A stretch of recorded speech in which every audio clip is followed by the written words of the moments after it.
Terima kasih. Terima kasih telah bergabung di acara webinar Literasi Keuangan, Literasi untuk Semua, Millennial versus Money. Wah, menarik banget ini ya. Anti kalap saat gajian, rencanakan tujuan finansialmu sedari dini.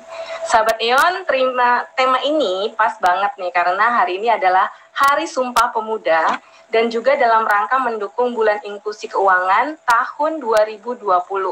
So, Eon Credit Service Indonesia berkolaborasi dengan Cerdas Keuangan, juga One Six Financial Planning, turut serta untuk mendukung acara inklusi Bulan Inklusi Keuangan ini. Oke. Ya, ini adalah profil saya.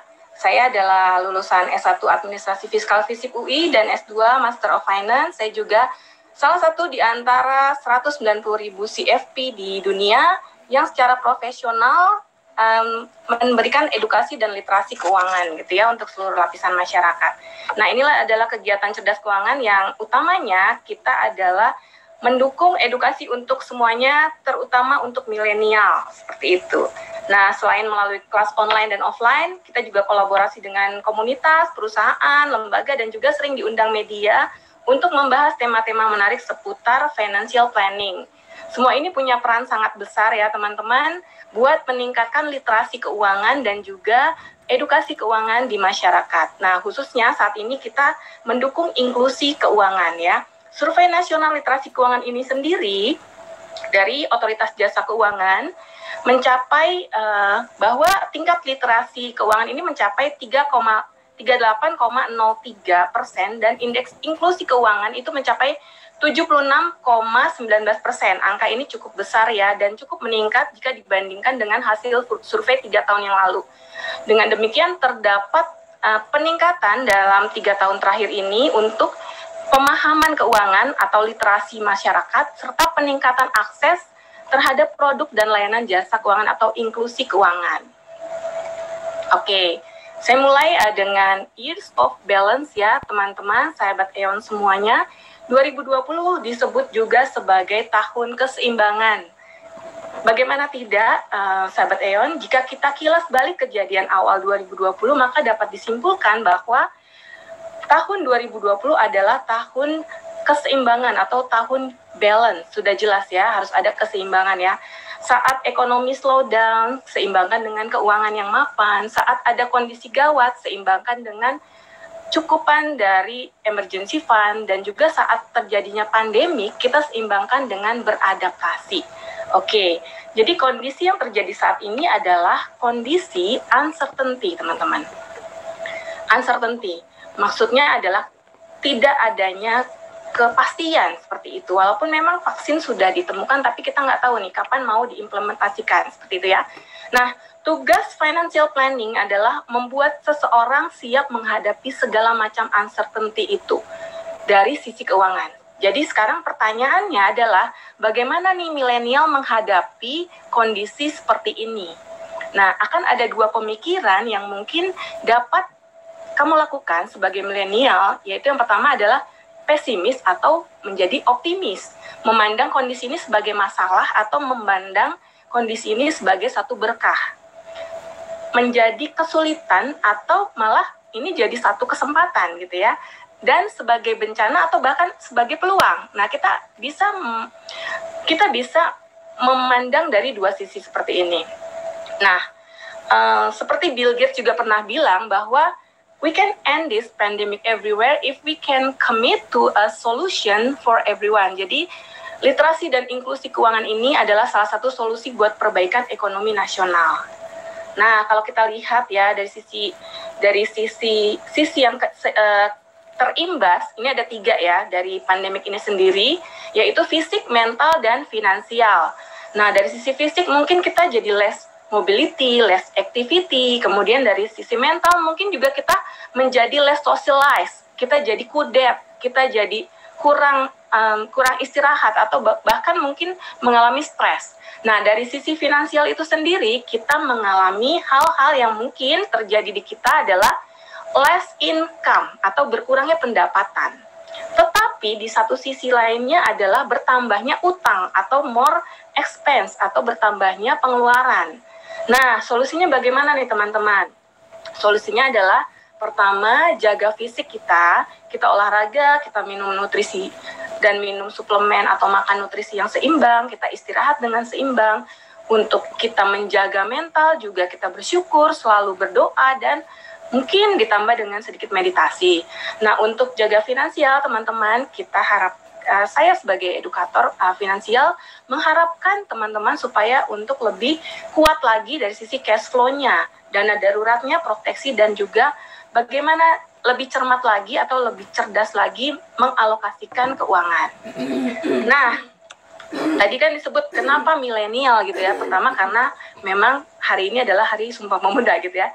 Kemudian yang saya perhatikan teman-teman bahwa karena milenial di dunia ini mempunyai komunitas atau mempunyai populasi yang lebih besar dibanding generasi-generasi yang lain. Kalau kita lihat baby boomers yang lahir dari tahun 46 sampai 54 itu menduduki persentase yang cukup besar, tapi masih lebih kecil daripada Generation Y atau milenial itu sendiri ya. Baby boomers sebanyak 22%, boomers tuh yang lahir 55 sampai 1965 itu mencapai sebesar 22%. Tadi baby boomersnya 15%, kemudian Generation X itu sebesar 19%. Nah, millennials atau yang sering disebut juga sebagai Generation Y gitu ya, itu yang lahir di 1977 sampai 1994 mencapai 33%. Ya, kemudian ada yang di bawahnya generasi milenial adalah Generation Z gitu ya, born dari 95 sampai 2012.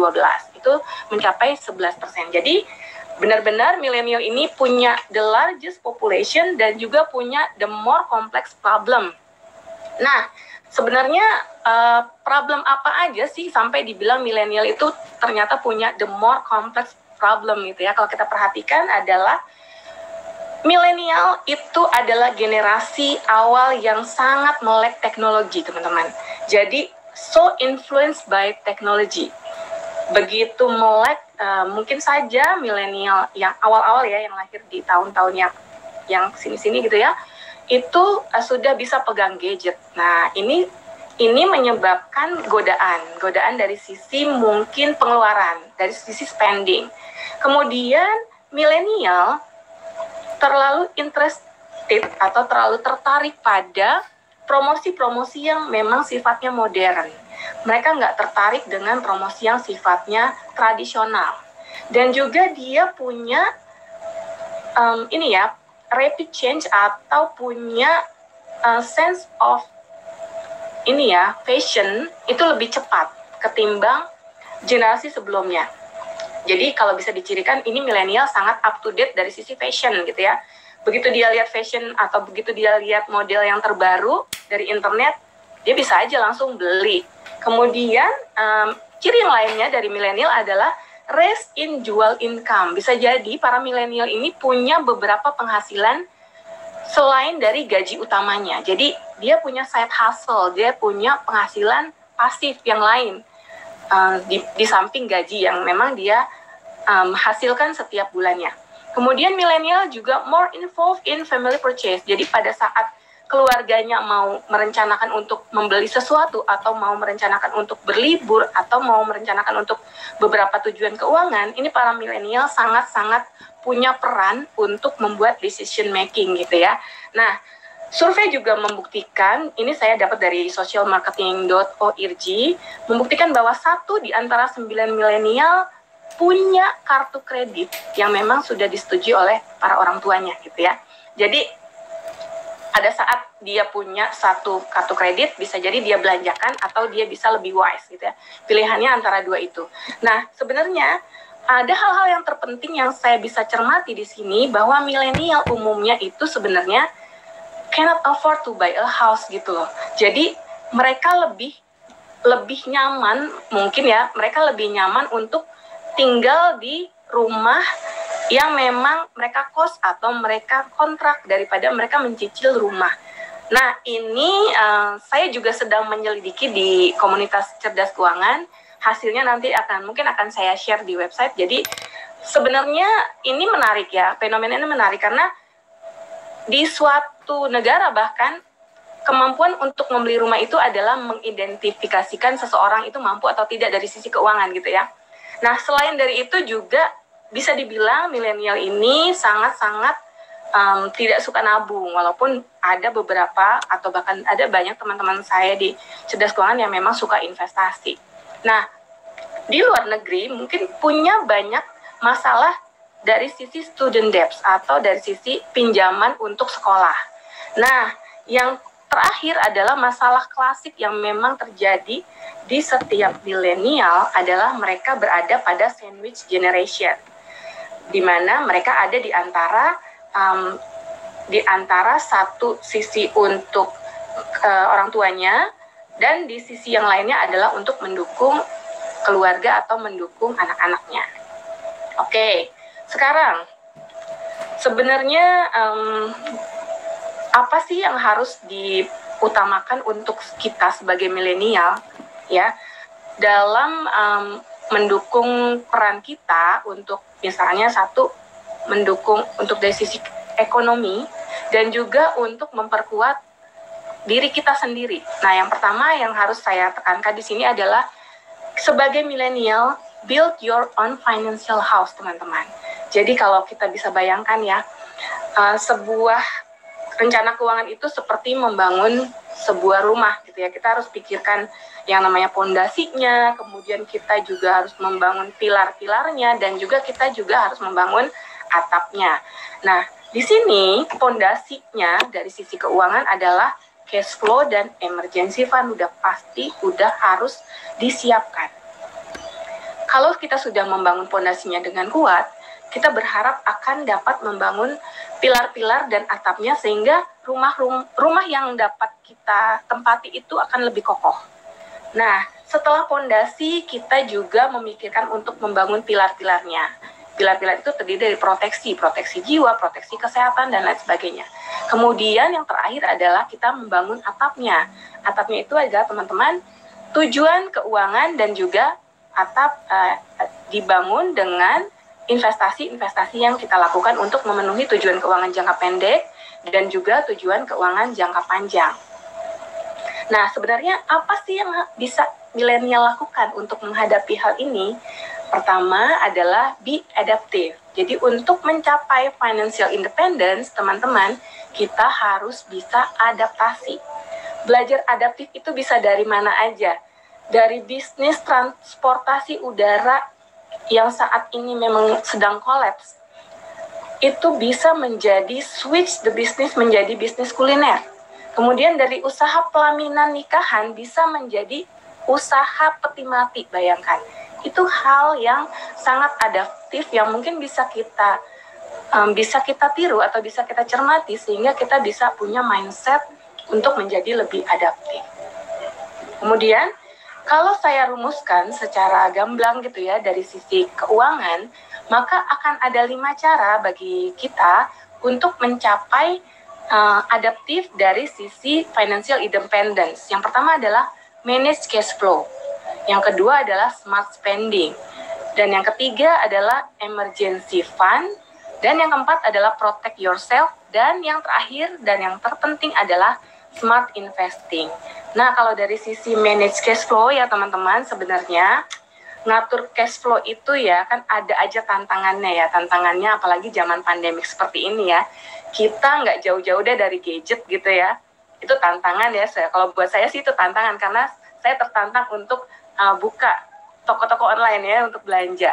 Nah, yang kedua adalah tugas terbesar dari kita adalah bagaimana mempertahankan uang yang ada kan, dan supaya tidak cepat habis. Dan yang ketiga adalah bagaimana mencari peluang nih untuk menambah pendapatan sehingga kita bisa bertahan atau bahkan kita bisa naik kelas. Nah, sebenarnya teman-teman manage cash flow ini adalah satu pondasi, kan tadi saya udah sebutkan ya, adalah langkah awal dalam proses perencanaan keuangan.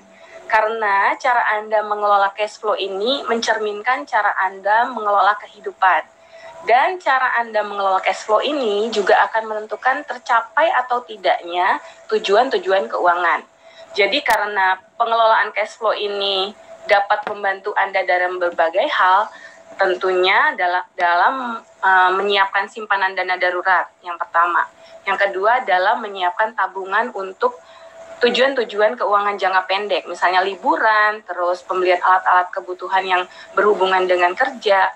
Kemudian menyiapkan investasi untuk tujuan keuangan jangka panjang, misalnya dana pensiun atau dana pendidikan anak.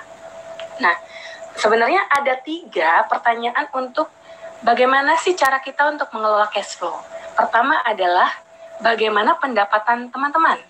Yang kedua, utangnya seperti apa atau pengelolaan utangnya seperti apa. Dan yang ketiga adalah bagaimana pengeluaran atau outcome yang teman-teman lakukan. Nah, kalau saya bisa cermati ya, di sini tuh ada gambar ya, income dikurang dengan outcome. Jadi ini adalah sebuah cash flow statement ya, sahabat Eon ya. Ini income dikurang outcome.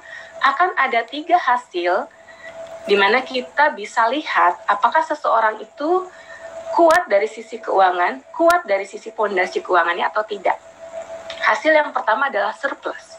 Surplus itu di mana income atau cash in Anda lebih besar daripada outcome atau cash out Anda. Yang kedua, posisinya adalah 0. Jadi income itu seimbang dengan outcome, tidak ada sisanya, tidak ada lebihnya. Dan yang terparah dan yang paling kondisi-kondisi yang paling memprihatinkan adalah defisit. Sahabat Eon, kalau sahabat Eon punya penghasilan yang kurang dari pengeluarannya, maka bisa dapat dikatakan bahwa cash flow Anda adalah defisit. Jadi bagaimana caranya supaya tidak defisit? Bagaimana caranya supaya pada saat kita terima cash, uangnya tidak langsung flow? Saya akan beritahukan bagaimana caranya yang simple untuk manage your cash flow supaya kita bisa monitor your cash flow secara regularly, secara berangsur-angsur dan rutin, dan bagaimana cara kita untuk memotong pengeluaran-pengeluaran yang tidak penting. Nah ini teman-teman, ini adalah yang terpenting bahwa kita harus ingat kalau dalam kondisi kita di cash flow, surplus is more powerful gitu ya, than deficit. Jadi surplus itu sangat-sangat powerful. Jadi apa aja nih powerfulnya surplus ini? Yang pertama adalah dengan surplus atau dengan kondisi cash flow yang berlebih, kita dapat membayar utang kan, mau nggak mau ya. Yang kedua, kita dapat nambah pundi pembiayaan sebagai generasi sandwich karena kita punya banyak tanggungan. Yang ketiga, kita dapat berinvestasi, apalagi saat ini adalah saat yang tepat untuk Anda berinvestasi jangka panjang. Yang keempat, Anda dapat lebih membiayai dari sisi lifestyle Anda atau dari sisi gaya hidup Anda. Dan yang kelima, kalau Anda punya bisnis, ini dapat untuk membiayai bisnis Anda. Nah, sebenarnya tadi tantangannya ada banyak tuh, ada banyak. Pendapatan Anda dapat berkurang, pengeluaran Anda juga mungkin bertambah pada saat ini, apalagi saat pandemik seperti ini ya, dan juga tantangannya adalah godaan shopping online. Nah, cara mempertahankannya, sahabat Eon, yang pertama kita harus tahu dan harus paham kondisi cash flow kita seperti apa. Tadi kan saya udah jelaskan ya, bagaimana kondisinya surplus kah, atau defisit, atau malah nol atau pas-pasan. Nah, sebenarnya kita bisa loh mempunyai simple way atau kita punya cara-cara yang sangat simple untuk kita memanage cash flow. Pertama, kita harus monitor selalu gimana nih pergerakan pendapatan dengan pengeluaran kita. Yang kedua, kita bisa nggak sebisa mungkin kita cut cost pengeluaran-pengeluaran yang memang nggak penting. Yang ketiga adalah kita make it simple aja. Jangan terlalu ribet sama urusan-urusan yang memang nggak terlalu penting seperti itu ya. Jadi kita make it simple aja. Bikin perencanaan keuangan yang sesimpel mungkin tapi Anda pahami.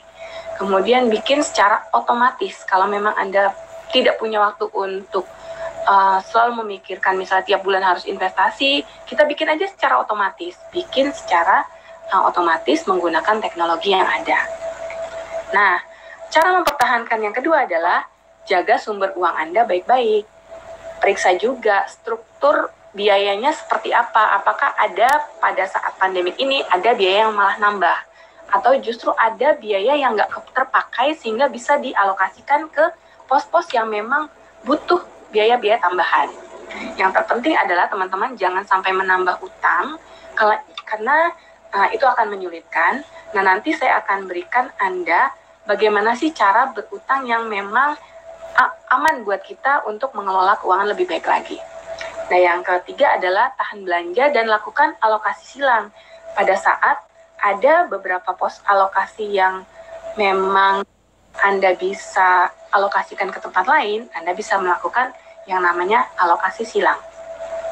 Cara mempertahankan yang ketiga, teman-teman, adalah dengan cara menambah penghasilan. Misalnya, jual aset yang memang tidak digunakan. Lakukan kolaborasi dengan siapapun yang memang menghasilkan penghasilan lebih atau penghasilan lain-lain lagi. Atau mungkin saja teman-teman bisa melakukan referensi network. Dan mungkin saja teman-teman sambil kerja bisa melakukan side hustle, ya. Nah, ini saya akan berikan ke teman-teman atau akan saya share ke teman-teman bagaimana nih cara menggunakan alokasi, bagaimana cara mengatur keuangan sehingga kita bisa lebih bijak. Pada saat kita memperoleh gaji, kita sudah punya bayangan, kita mau atur seperti apa. Ini saya bagi dua menjadi gaji yang di bawah UMR atau gaji 4 juta, let's say ya, gaji 4 juta dengan gaji yang di atas UMR. Contoh saya pakai angka 10 juta. Pada saat gaji Anda 4 juta, maka Anda dapat membaginya menjadi 75% untuk kebutuhan hidup dan 25% untuk kewajiban hidup. Lupakan untuk keinginan, lupakan untuk gaya hidup, lupakan untuk investasi. Teman-teman, ini bukan angka yang mutlak. Anda bisa saja mengotak-atik angka ini sehingga misalnya pada saat Anda di posisi gaji 4 juta, tapi Anda punya keinginan untuk memenuhi gaya hidup atau investasi. Sebenarnya Anda bisa sih memaksakan untuk misalnya memotong kebutuhan hidup menjadi 50%. Sehingga nanti akan ada angka 50% untuk kebutuhan hidup, 25% untuk kewajiban hidup, dan 25%-nya lagi untuk keinginan hidup. Tapi itu resiko Anda yang akan menjalaninya seperti itu. Ini adalah satu contoh yang mungkin bisa dijadikan patokan. Nah, contoh yang kedua, teman-teman, buat Anda yang punya gaji di range sekitar 10 juta, ini sebenarnya Anda bisa lebih leluasa lagi. Karena pada saat penghasilan Anda bertambah, Anda tuh punya kebebasan untuk mengatur keuangan lebih baik lagi gitu loh ya, daripada gaji pas-pasan seperti itu. Nah, di contoh yang ini, di contoh yang 10 juta ini teman-teman, adalah saya bagi menjadi 6 ya, saya bagi menjadi 6 pos. Yang mana 10%-nya untuk kebutuhan keluarga, 10%-nya lagi untuk kebutuhan investasi, 10% yang lain untuk tabung dana darurat misalnya. 20%-nya yang lain untuk membayar kewajiban atau seandainya ada cicilan-cicilan itu dapat dialokasikan di angka 20%. Sementara untuk kebutuhan hidup, teman-teman dapat bertahan di angka 45%. Nah, lebihnya yang 5% itu teman-teman bisa manfaatkan untuk donasi dan lifestyle. Sekali lagi ini adalah bukan angka yang benar-benar patokan yang memang sudah saklek gitu ya. Ini sebenarnya bisa diotak-atik lagi.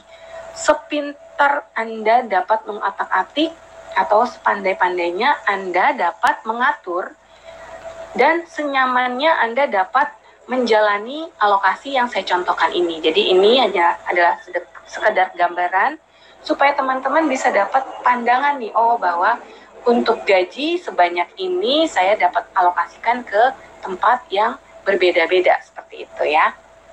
Nah, sebenarnya untuk alokasi ini yang teman-teman harus ketahui juga adalah bagaimana pendapatan teman-teman, apakah hanya bersumber dari satu sumber atau single income atau malah teman-teman punya beberapa sumber pendapatan yang lain. misalnya multiple income, misalnya dari bisnis, dari freelance misalnya, atau dari sumber pendapatan yang lain, dari investasi juga bisa. Nah, yang kedua adalah sebenarnya bagaimana pola pengeluaran teman-teman sendiri. Adakah kewajiban tahunan yang memang besar pada saat harus dibayar, misalnya ya, pajak, atau asuransi, atau membership, dan lain sebagainya. Yang ketiga adalah bagaimana sebenarnya pengeluaran teman-teman. Apakah teman-teman punya pengeluaran yang lebih besar dari sisi misalnya punya hobi yang memang butuh biaya lebih banyak daripada standar hobi yang ada, gitu ya. Atau misalnya bagaimana sebenarnya teman-teman berurusan dengan hutang, apakah masih ada cicilan yang harus dibayar dan jangka waktunya cukup lama, seperti itu. Itu yang teman-teman bisa perhatikan sih dalam mengatur alokasi gaji di level-level keuangan yang memang berbeda-beda. Nah, sebenarnya teman-teman, saya sebenarnya banyak banget ya ngobrol dengan rekan saya atau bahkan dengan komunitas kami di Cerdas Keuangan tentang ini, tentang smart spending. Sebenarnya apa sih smart spending itu? Sebenarnya kalau saya bisa katakan, smart spending adalah gimana nih cara kita untuk lebih cerdas lagi mengeluarkan uang. Ini bisa saya katakan ini lebih penting ketimbang kita berhemat, sekedar hemat doang. Ini lebih penting daripada sekedar kita berhemat. Kenapa? Karena dengan smart spending ini, teman-teman dapat membantu orang lain. Dengan smart spending ini, teman-teman juga dapat membantu diri sendiri. Seperti apa tuh smart spending yang saya biasa diskusikan atau saya biasa mungkin praktekkan ke rekan-rekan atau bahkan komunitas cerdas keuangan dan komunitas yang lain? Sebenarnya ada 5 hal yang harus kita perhatikan dalam melakukan smart spending ini, teman-teman. Yang pertama adalah kita prioritaskan dulu need before want. Jadi kita prioritaskan dulu kebutuhan di atas keinginan-keinginan kita. Jadi kalau seandainya teman-teman mau berbelanja, lihat dulu nih sebenarnya belanja barang ini untuk memenuhi keinginan saya aja atau sebenarnya kebutuhan untuk membantu pekerjaan, misalnya gitu ya. Nah, yang kedua adalah barang yang saya beli ini apakah nanti jangka waktunya lebih panjang daripada barang yang akan saya incar nanti. Jadi pilih barang yang benar-benar jangka waktunya lebih panjang dan kualitasnya lebih baik. Dan jangan lupa juga untuk membelinya di harga yang memang sedang promo atau diskon price, seperti itu. Nah, yang keempat adalah teman-teman lebih bijak gunakan kartu kredit. Ini sebenarnya kartu kredit ini adalah satu hal yang saya pernah menulis di buku bahwa ini adalah pisau bermata dua. Kalau kita gunakan dengan bijak, kartu kredit akan sangat berguna. Sama halnya dengan pembiayaan atau perusahaan pembiayaan ya. Kalau kita gunakan fasilitasnya dengan bijak, ini akan menjadi hal yang sangat membantu kita dalam mengelola keuangan atau bahkan dalam mencapai tujuan keuangan. Jadi, sebijak mungkin gunakan kartu kredit. Kita dapat menikmati kok fasilitas-fasilitas yang memang ada dalam kartu kredit tersebut. Nah, yang kelima yang paling terpenting yang tadi saya bilang bahwa smart spending ini dapat membantu orang lain adalah ini teman-teman, multiplier effect. Jadi, smart spending yang saya maksudkan adalah kita belanja di tempat-tempat yang memang UMKM yang memang bergerak dari sisi usaha yang memang mikro gitu ya, di sekitar kita, karena dengan kita belanja ke mereka, kita mengeluarkan uang dan mengeluarkan uangnya itu kepada rekan-rekan atau tetangga-tetangga kita yang misalnya jualan sayur, jualan buah, seperti itu, mereka dapat income dari kita. Mereka dapat penghasilan dari kita. Nah, penghasilan itu akan dapat mereka belanjakan lagi. Sehingga dari situ ekonomi bergerak. Disitulah kenapa saya sebut tadi smart spending ini dapat membantu orang lain dan hopefully dapat membantu perekonomian supaya lebih jalan. Jangan sampai kita tetap berada pada ruang resesi yang memang sudah terjadi saat ini. hopefully ke depannya di quarter yang berikutnya kita dapat lebih baik lagi dari sisi ini ya, dari sisi ekonominya. Oke. Nah, kemudian berbicara tentang emergency fund, teman-teman. Emergency fund ini atau dana darurat ini adalah suatu simpanan yang memang kita siapkan untuk kebutuhan yang kita nggak tahu kapan kita gunakan. Bedanya dengan tabungan, kalau tabungan itu kita simpan, tapi kita tahu tujuan keuangannya untuk kita gunakan dalam jangka waktu dekat. Misalnya dalam jangka waktu sebulan atau 2 bulan kita gunakan untuk pembelian benda-benda yang kita butuhkan untuk pekerjaan. Nah, bedanya dengan emergency fund ini, kita simpan uang, kita taruh uang ke rekening, tapi kita nggak tahu gunainnya kapan gitu ya. Cirinya, ini mudah dicairkan, kemudian kalau dari kondisi normalnya, ini 3 kali pengeluaran. Tapi kalau kondisinya misalnya lebih darurat, itu bisa bertambah, bahkan bisa sampai 9-12 kali. Banyak cara untuk mengumpulkan dana darurat, teman-teman. Misalnya dengan, kalau seandainya Anda sudah berkeluarga, bisa dengan bekerja sama gitu ya, dengan cara suami dan istri saling menabung, mengumpulkan dana darurat. Atau bisa juga pada saat memperoleh penghasilan tahunan yang lebih besar, langsung sisihkan untuk dana darurat, dan lain sebagainya. Atau mungkin dengan cara mencicil setiap bulan, ya seperti tadi saya sudah jelaskan di awal ya, 10% atau 5% dari penghasilan, kumpulkan untuk dana darurat. Yang terpenting adalah dana darurat dapat membantu kita untuk mencegah pinjaman online, atau pinjaman-pinjaman yang mungkin bunganya sangat-sangat besar, gitu ya, atau mungkin juga dapat mencegah penipuan. Oke, jadi untuk dana darurat tadi ya, kita banyak cara kok, dan banyak banget cara untuk kita menyusun dana darurat. Kemudian teman-teman, pada saat ini yang harus kita perhatikan juga adalah kita menemukan peluang. Tadi di awal saya sudah sebutkan kalau kondisi ini sebenarnya teman-teman mau berpikir ini sebagai bahaya, ini sebagai bencana, atau malah sebagai kesempatan atau peluang. Nah, sebenarnya kalau kita bisa lebih bijak lagi ya teman-teman, kita bisa kok berpikir bahwa ini adalah saat yang tepat untuk kita menemukan peluang. Peluang investasi, peluang bisnis, peluang apapun yang dapat kita temukan, itu dapat kita lakukan dengan baik ya. Misalnya, temukan peluang investasi. Kita melihat, bahwa sebenarnya kondisi ini sebentar lagi akan berakhir kok. Sebentar lagi kita sudah bisa menikmati ekonomi yang lebih baik kok, seperti itu ya. Jadi sebenarnya kalau kita cerdas pada saat market crash saat kemarin, pada kira-kira awal April dan akhir Maret gitu ya, itu pada saat IHSG mencapai 3037, itu kita dapat berinvestasi tuh di sisi saham ya, kita dapat berinvestasi saham tuh. Jadi kalau saya perhatikan sih nilainya tuh udah naik sampai saat ini. Jadi teman-teman, peluang-peluang ini kita dapat temukan baik pada investasi maupun pada bisnis ya.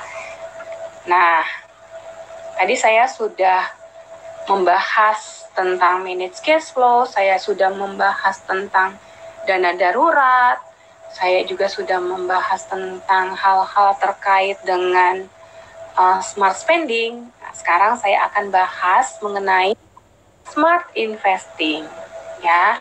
Sebenarnya teman-teman, untuk smart investing ini ada 4 jenis investasi yang bisa saya sebut sebagai 4-wheel investment. Nah, investasi 4 jenis ini idealnya harus dimiliki oleh setiap orang. Tapi sebenarnya beda orang, beda profil resikonya. Profil resikonya terbagi menjadi 3. Profil resiko, apakah Anda seorang yang moderat, apakah Anda seorang yang konservatif, atau mungkin Anda seorang yang risk taker, atau seorang yang agresif gitu ya. Nah, beda profil resiko, beda pula porsi-porsi dari sisi four wheel investment ini. Kalau bisa saya cermati dan kalau bisa saya jelaskan, four wheel investment ini teman-teman terdiri dari investasi yang punya efek liquidity atau dia menghasilkan investasi yang memang dapat dengan mudah dicairkan, punya cash sehingga kita bisa aman dan kita bisa tenang juga. Itu ada di dalam jenis investasi deposito dan juga tabungan atau juga reksadana pasar uang. Jenis investasi yang kedua adalah dia memiliki sifat stability atau dia lebih stabil. Ini cirinya investasi yang mempunyai income yang reguler atau pendapatan yang memang rutin. Setiap bulan ada pendapatan. Misalnya apa nih?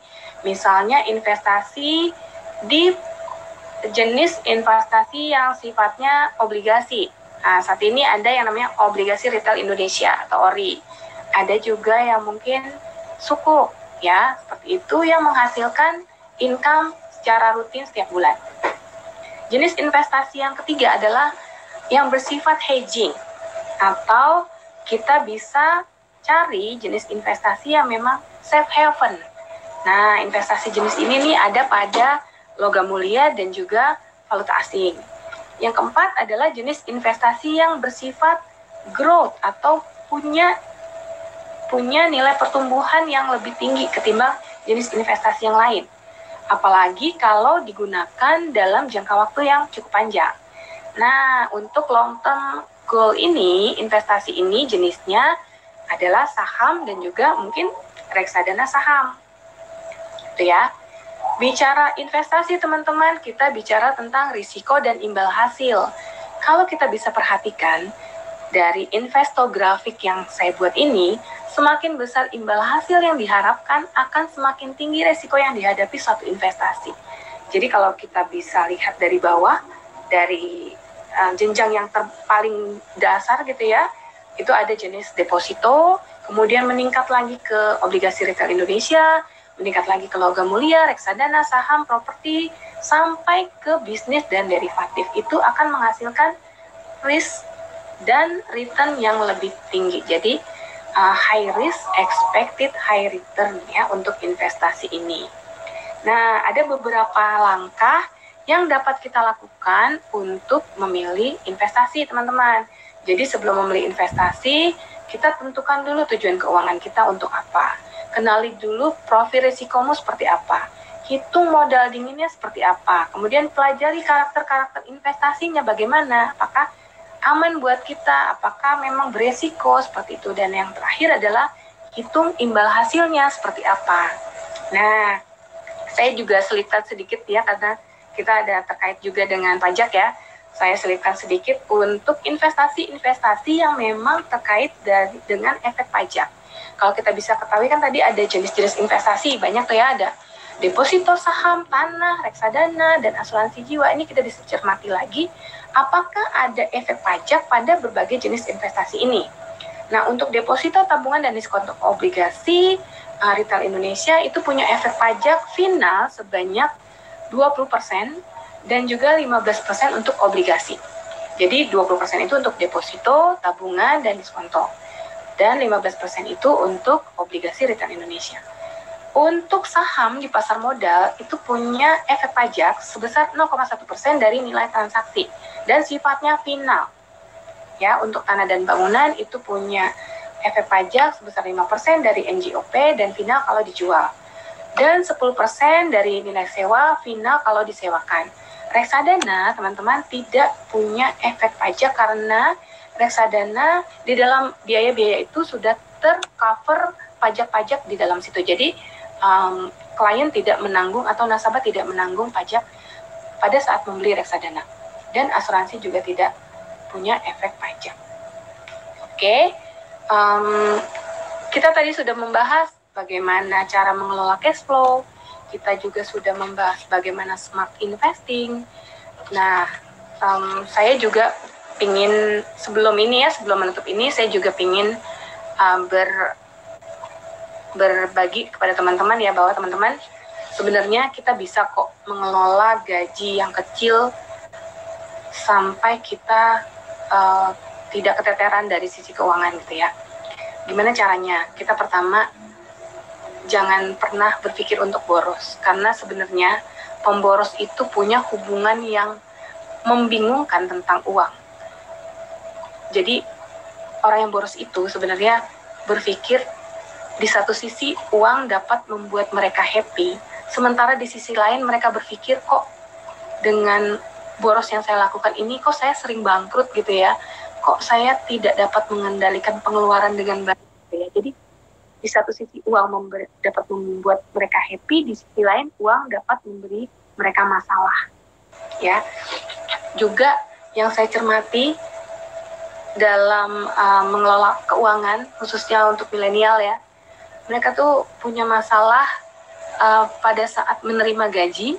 Jadi mereka tuh living paycheck to paycheck. Pada saat menerima gaji habis untuk membayar cicilan, gaji habis untuk dikonsumsi. Sementara untuk diinvestasikan itu bisa jadi ada sedikit atau bahkan tidak ada gitu. Jadi sebenarnya kalau memang teman-teman masih mengalami hal tersebut, yang pertama adalah sebenarnya cari akar permasalahannya dulu di mana. Apakah gaji Anda tidak dapat disisihkan? Apakah Anda punya utang? Apakah Anda sangat-sangat boros? Kemudian apakah ada kebocoran-kebocoran halus? Terus kemudian apakah income Anda atau pendapatan Anda malah yang berkurang? Justru Anda butuh pendapatan tambahan, seperti itu ya.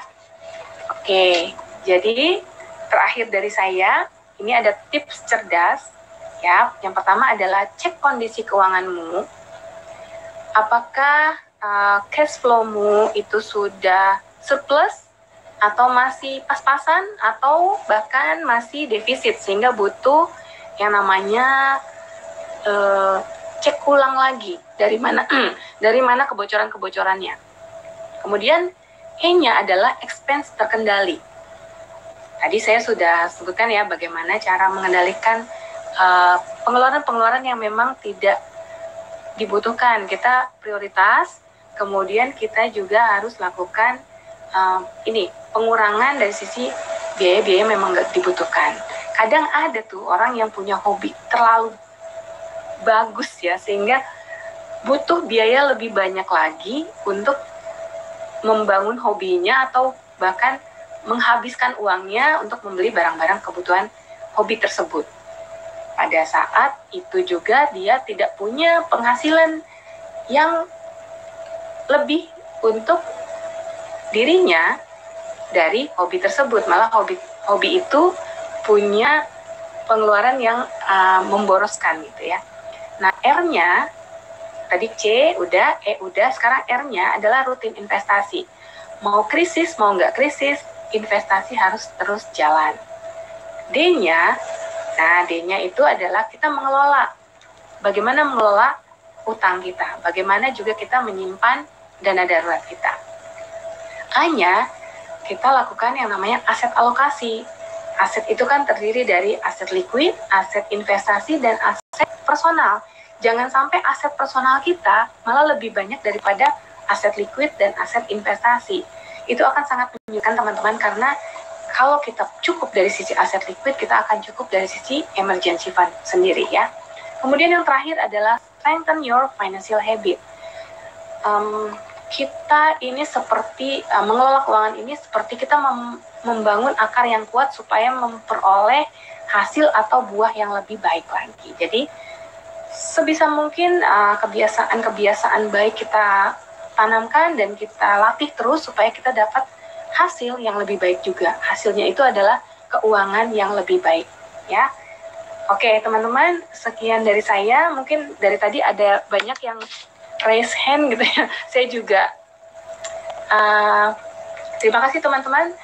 Setelah ini saya akan mempersilakan teman-teman mungkin yang ingin bertanya langsung aja, karena dari tadi saya udah cukup banyak melihat teman-teman yang raise your hand ya. Silakan. Terima kasih teman-teman. Kalau ada yang bertanya, silakan. Ya, saya lanjut ke